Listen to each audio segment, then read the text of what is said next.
Goeiedag, baie welkom.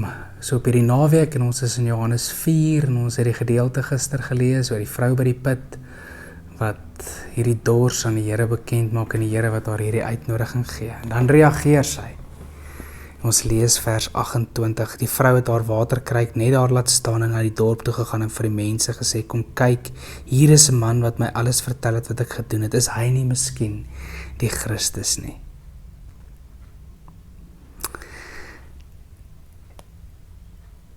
En dan hoor jy hier in vers 39, baie van die Samaritane in daardie dorp het tot geloof in Jesus gekom, op grond van die woorde van die vrou wat getuig het. Sy het haar storie vertel. Hy het my alles vertel wat ek gedoen het. Toe die Samaritane by hom kom, het hulle by hom aangedring om by hulle te bly. Hy het 2 dae daar gebly.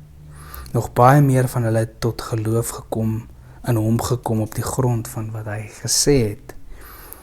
En hulle het vir die vrou gesê, ons glo nie meer op grond wat jy vertel het nie, want ons het self na hom geluister en ons weet dat hy waarlik die verlosser van die wêreld is.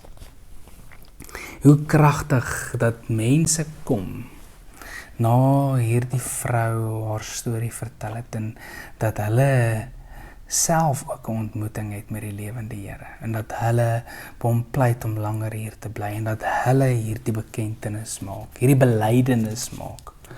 Waarlik, hy is die verlosser vir die wêreld. Interessant, hierdie einste woorde as Jesus in Johannes 3, ons ken die bekende woorde in Johannes 3 vers 16, want so lief het God die wêreld gehad, dat hy sy enigste seun gestuur het, sodat hulle wat in hom glo nie verlore sal gaan nie, maar die ewige lewe sal hê.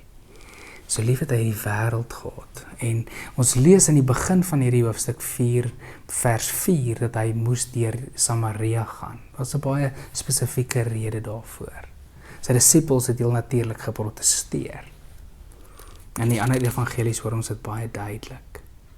Samaria. Die Jode is in Samaria. Die Samaritane woon in Samaria. Ons Jode en Samaritane gaan nie met mekaar om nie, dis nie wat ons doen nie. Is ons werklik op pad Samaria toe.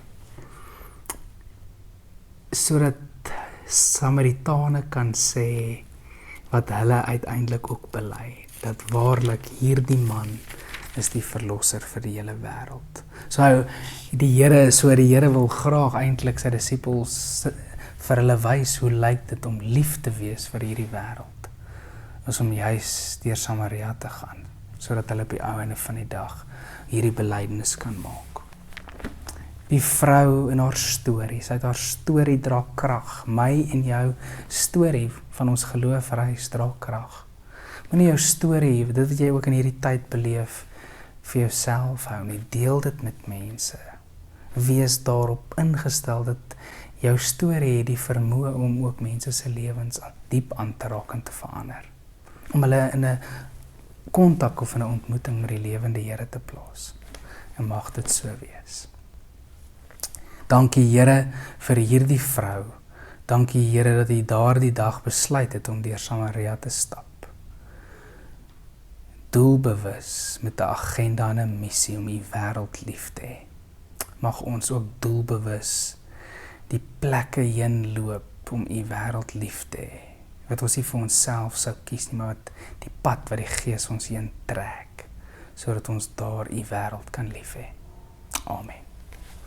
Mag dit vir jou 'n mooi naweek wees. Ons sien weer. Totsiens.